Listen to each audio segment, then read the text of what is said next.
Hello and welcome to Just Jets episode 158. What is going on? I am Matt O'Leary, going to be hanging out with you on this lovely day to talk some New York Jets football. It is the Combine week. Are you excited about the Combine? I am, but I'm more excited about the rumors. We'll get into those.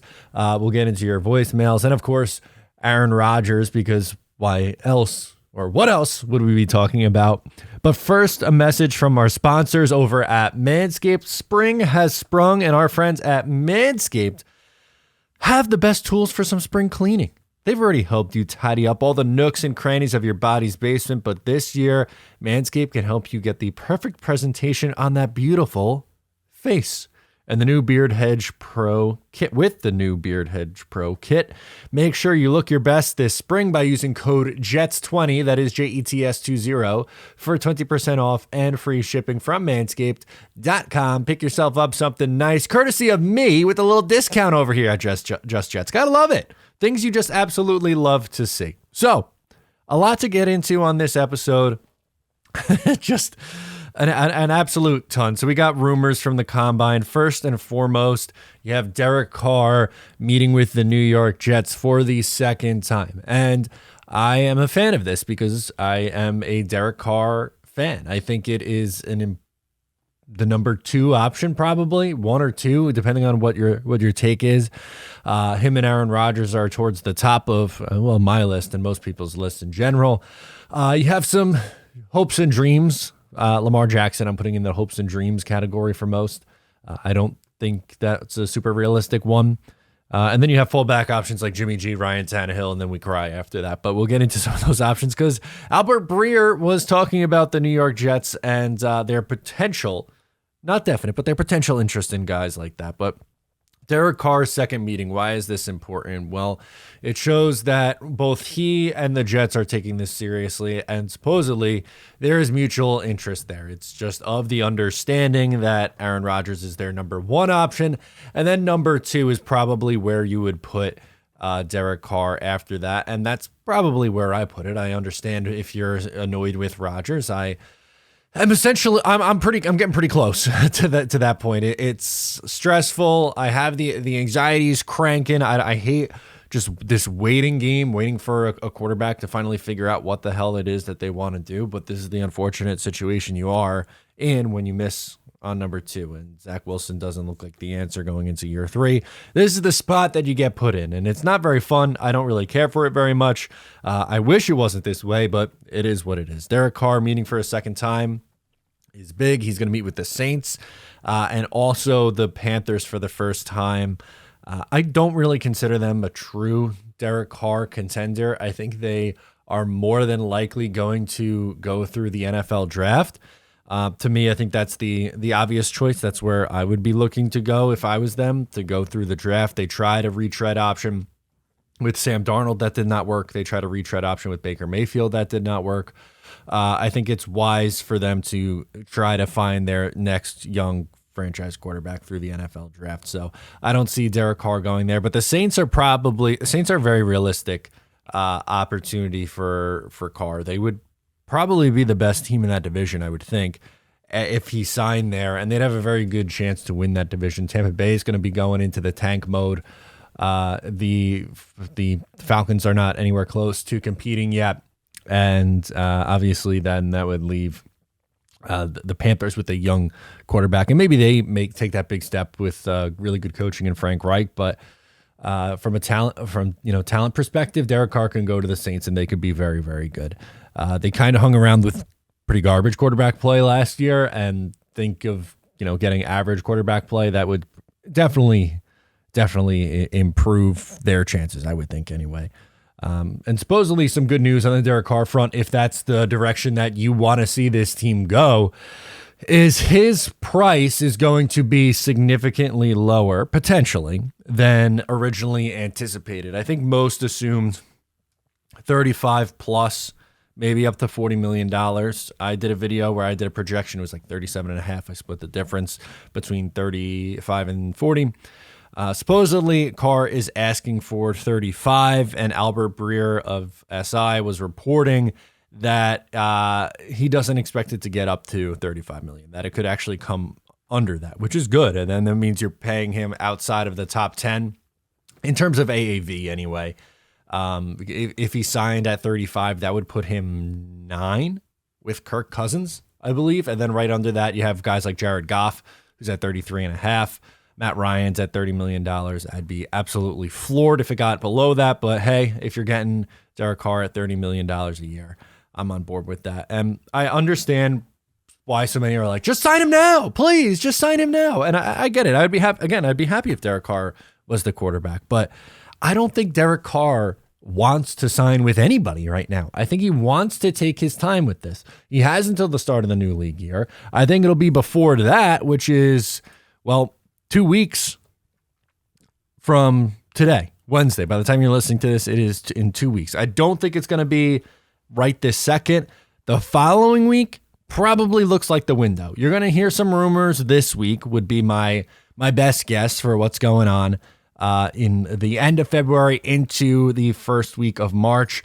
Second week, that's when you maybe see some dominoes fall with the quarterbacks, and then you get the people ready to go for the new league year starting on March 15th. That's when things open, and that's when things begin to become ready to go.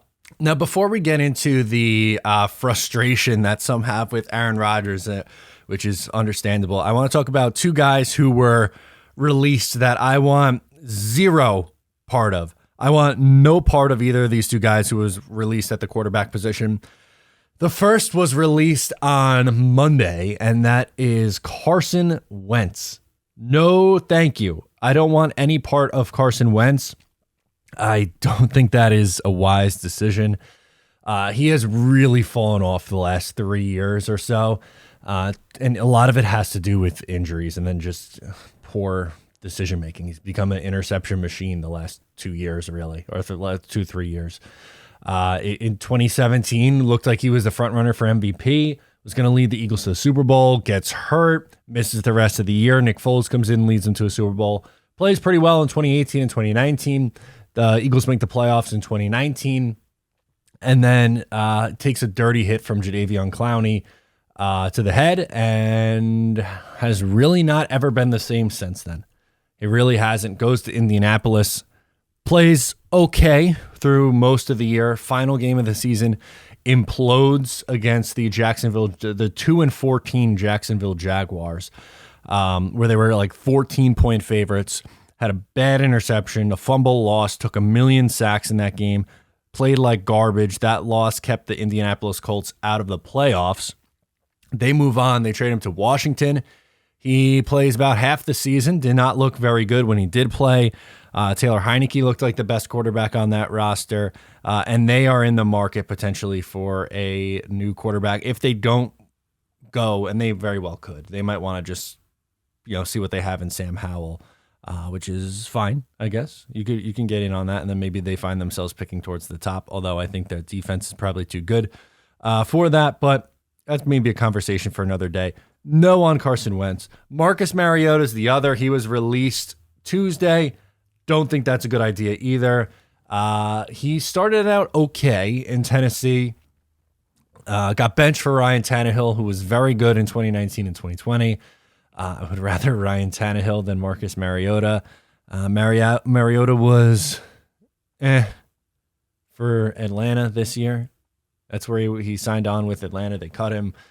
They're going to go, I would imagine, with Desmond Ridder. I think is going to get some playing time there, and they'll see if there's anything there. He was intriguing enough for me to see what you have starting him for a full year. Maybe he proves to be the answer there in Atlanta, but it's not Marcus Mariota. He could be a backup somewhere, but I don't want him to come in and be the Jets' plan. If that's the pivot to either of these 2 guys, but Mariota or Wentz being brought in to save this team that would be an abject failure. You'd be pretty much signing your pink slip if you're Joe Douglas or Robert Saleh to get yourself canned, if that's the plan. Which leads you back right to what your potential original plan is with Aaron Rodgers. Tough spot, because he still has yet to tell Green Bay what his actual plans are. So he's been out of his darkness for about a week now at this point. Has not informed Green Bay for what he wants to do. Okay. I understand that. I get it. He has every right to do it. You're just back in that boat. You are playing this waiting game. And the Packers GM says yesterday at the Combine that Jordan Love's ready to start in the NFL. They believe that he is ready to start. So one of two things is going to happen for Green Bay. Number one is they move on from Aaron Rodgers. They trade him. He goes somewhere else or he retires, which I would put at pretty slim chance that happens. He's not giving up that money. And then you start Jordan Love. Or if Rodgers magically comes back to you and says, "Hey, I want to stay," and the Packers go, "Okay, yeah, we'll run this back again, and see if we can win a championship in the next year or two."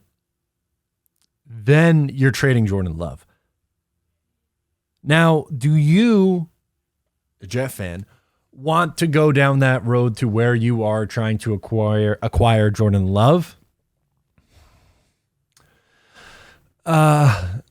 There's potential upside there, but man, that is a big risk, in my opinion. I hope it doesn't get down that far. That's plan 5 or 6 or 7, somewhere in that window. He could be a franchise quarterback, but he hasn't played enough to where you have really any sort of clue what he is. And I don't want to take that gamble with the state of the rest of the roster. I want someone who could come in who can play. Carr, can play. Rodgers, can play. Jimmy and Tannehill, I don't like as much, but if they're healthy and on the field, that they can play. You think Love can play, but you don't really know. He's gotten better year over year, but it's been extremely limited sample sizes in a nice situation there in Green Bay. Would that be the same here? You can make that assumption, I guess, but that's all you're doing is you're assuming that he can do it. You haven't really seen anything yet where you have the indisputable evidence that, yeah, he could play. Of course he can. No, that's a big, big gamble. But if they decide we're going to go with Love, that's the direction we're going to go. We're moving on from Aaron Rodgers. Then Aaron Rodgers has to figure the hell out where he's going.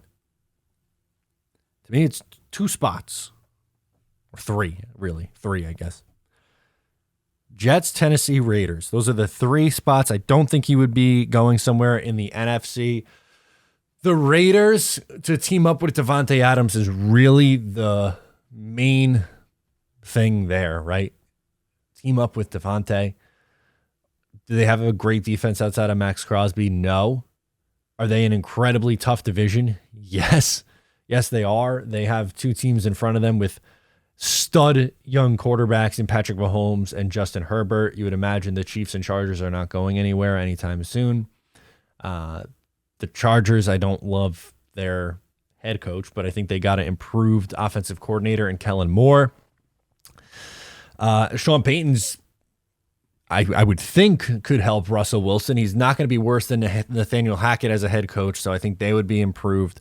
But the Raiders are in an extremely tough spot. We've talked through this example a number of times because, well, that's all we have to do is talk through these scenarios, but I don't get that one. Tennessee, I think, is also a spot where they could make some sense in that they've made a ton of moves recently to clear up space. Taylor Lewan gone, Robert Woods gone, but they don't have a ton of great weapons in the passing attack. Yeah, you have Derrick Henry, and Mike Vrabel's awesome, and Rodgers I believe he has a house in Nashville. I feel like I've read that a million times over. In Tennessee, like that connection makes sense in a relatively easy division. I could see that, but like just from a pure weapons perspective, the Jets and the Raiders have the pure weapons perspective, which is good. But then you take the knock on the Raiders being in the tougher division. Right now in the AFC East, you have Buffalo, who's really, really good, but I don't think the Jets can't compete with them if they don't have an Aaron Rodgers. If they have Aaron Rodgers at quarterback, then I think the Jets could absolutely compete with them, is I guess a better way of wording that. They beat them once with Zach Wilson, and they were in that game in Buffalo with Mike White starting at quarterback with broken ribs. And Joe Flacco tried to give that game away the best he could, and they were still in that one to the very end. So this defense can hang. You know that. Miami, who the hell knows what's going on with Tua? Can he play? Can he stay healthy? He has not once proven that he could stay healthy for 3 years. He's suffered multiple concussions. Can Tyreek Hill repeat that stellar season he had this past year? What do they do at running back? There are a lot of questions there. Solid team. They made the playoffs as a wild card this past year, but they're not light years ahead of where the Jets are. To be honest with you, if you add in Rodgers, the Jets should be ahead of them. And then you have the Patriots, who, you have to give credit to Bill Belichick because he's one of the best to ever do it. But I don't have a ton of faith in Mac Jones. I don't have a ton of faith in the rest of that offensive, room. The defense is solid. They have a solid defense and they're coached well, but that offense still leaves a lot to be desired. We'll see if Bill O'Brien can revive them. On the offensive side of the ball, again, I think they need more weapons. Jacoby Myers is a free agent. He might not be back. And outside of that, you have Steve Ramondre, who's been pretty solid as a rusher, but in the passing attack, Hunter Henry's okay. Jonnu Smith's been a massive whiff, and not much else. There really isn't much else there. So there's a path to being extremely competitive and to potentially be the division winner in the AFC East, especially because the Bills they've kind of underachieved. They have yet to reach a Super Bowl under Josh Allen. They've had a bunch of quality teams. They lost to, Kansas City a couple of times. They lost to the Bengals this past year. It's a tough road, that AFC, and it's not easy. I think Tom Brady really skewed a lot of our views with championships, because you're like, oh, well, that guy has like 7 championships, or, God knows how many championships he has. So if you don't have 2, you're a bust or you're a bum, like Rodgers only has 1. When that was originally like the bar, right? You win a Super Bowl, you're a Super Bowl winning quarterback for the rest of your life. And then it was, Brady has 99 million. So you only have 1, you're poverty, which is just, I hate that's how we look at sports, but it's the reality. Is Buffalo this juggernaut? No, I think they're coming back to earth a little bit. They're not going to be bad. I'm not picking them to miss the playoffs. I just don't think they're going to be like a 14-3 team. I think they're, an 11 or 12 win team next year. And if the Jets can take that next step with a really stud quarterback, then that really makes all the difference in the world. And maybe you then can be in that spot too. But I get it. If you don't want to wait for Aaron Rodgers anymore, you're frustrated with it. I understand. It is not fun just refresh, and scrolling around. So those are the big kind of storylines from the combine rumors and Aaron Rodgers. And we wait, and we'll wait some more. That's what we get to do. Let's get to your voicemails of this week. First up, we're going to go out to Andrew. He's calling in from the Bronx. He wants to talk about potentially getting in on season tickets. Okay, cool. Let's do it. Matt, what is up, man? This is Andrew. I am from the great New York City. I'm from the Bronx, the boogie down, checking in. There you go. And my question is kind of an interesting question. I have a personal question today that I want to ask you, Matt. So, lifelong Jets fan. My dad was born and raised in New York City, just like me, in the Bronx. And he's been a season ticket holder for about 6 seasons for the New York Jets. 6 seasons we've been going to MetLife watching the Jets every Sunday. And my dad and his best friend, they like to go on field trips and see them when they go to other stadiums. There you go. But besides that, my question for you is, Matt, should I join my dad with his season tickets? I'm home from college. The last 4 years I was in college, and now I'm home and have the opportunity to be home every Sunday. My question is, should I go to the Jets games? I used to go in high school, and I have very fond memories of the Ryan Fitzpatrick era. There was a lot of home games we won. I got to see the Jets beat the Patriots in overtime with my best friend who was a Patriots fan. That is one of my favorite sports memories of all time, getting to see the New York Jets beat the New England Patriots at home. And I want to see that again. But last year, they didn't give us much to root for at home.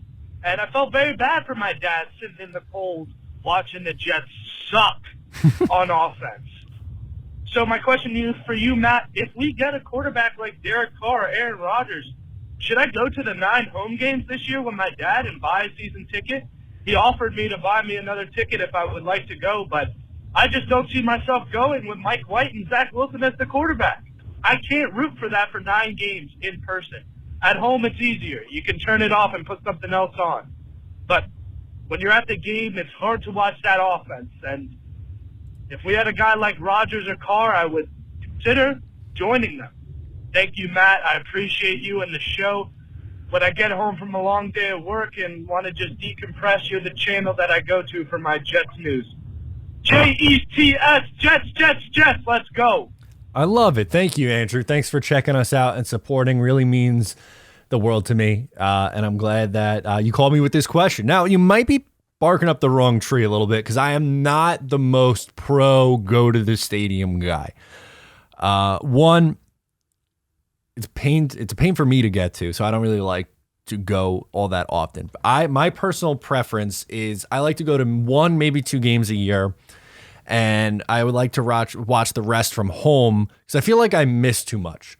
But here's the caveat. As you mentioned, Rodgers or Carr would make things a lot more exciting, which is 100% true.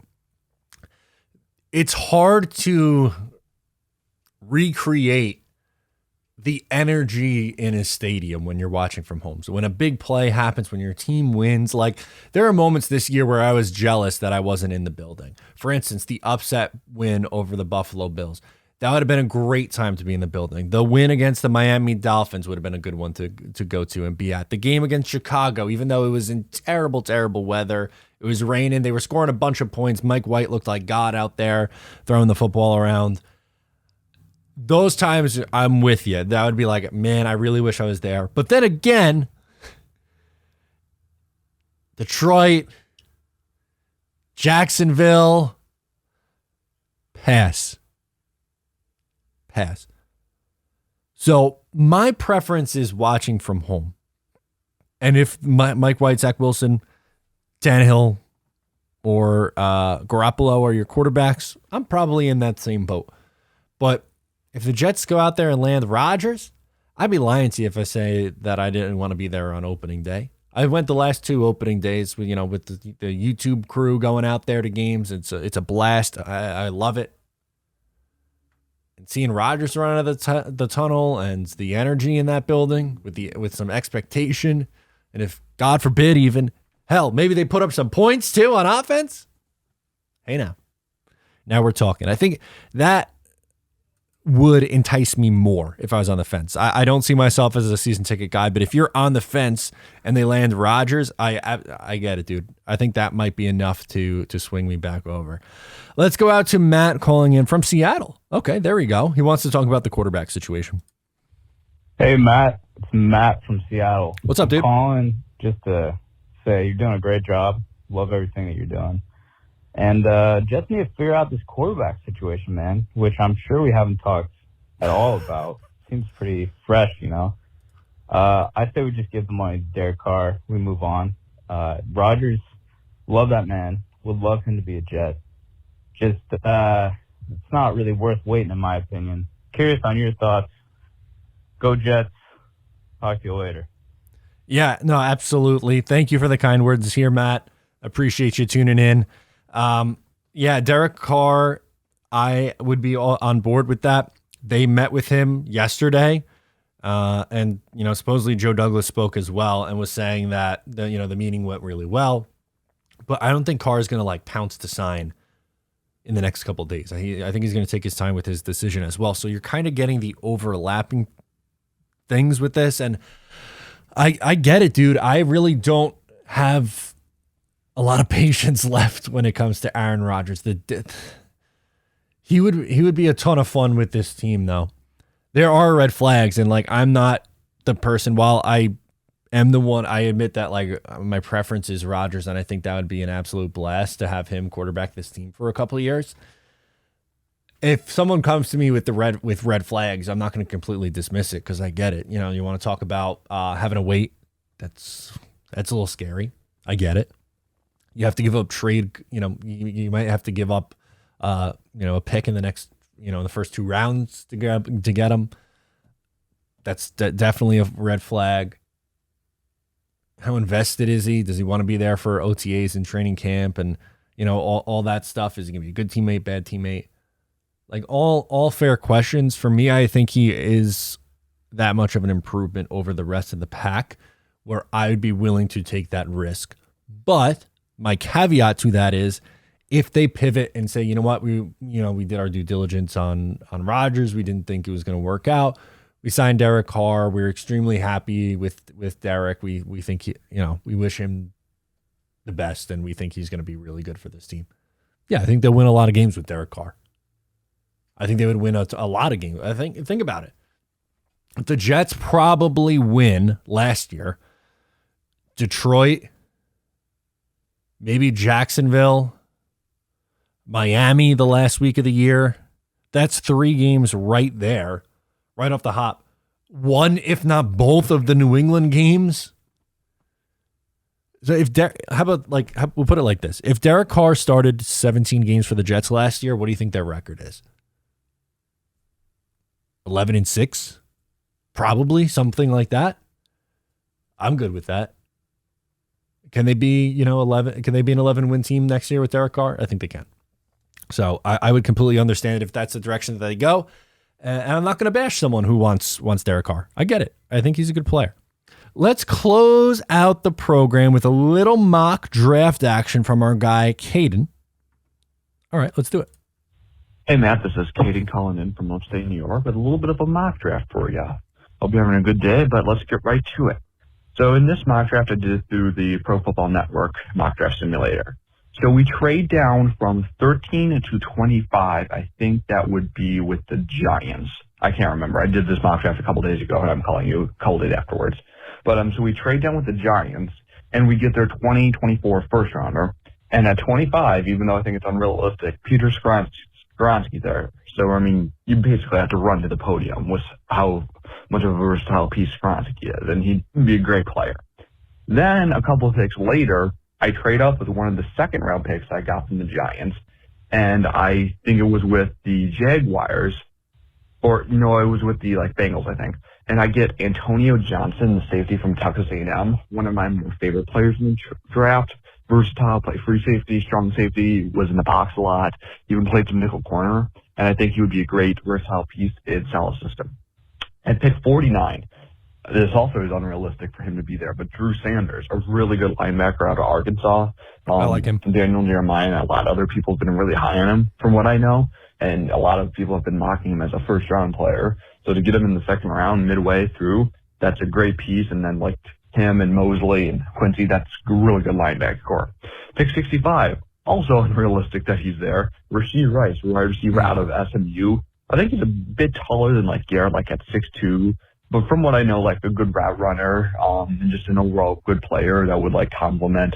You'd have a great route running team in Elijah Moore, Garrett Wilson, and Rashee Rice. You may not be the overall top end, take the top off the defense speed, but you can't cover them if they're that good at route running.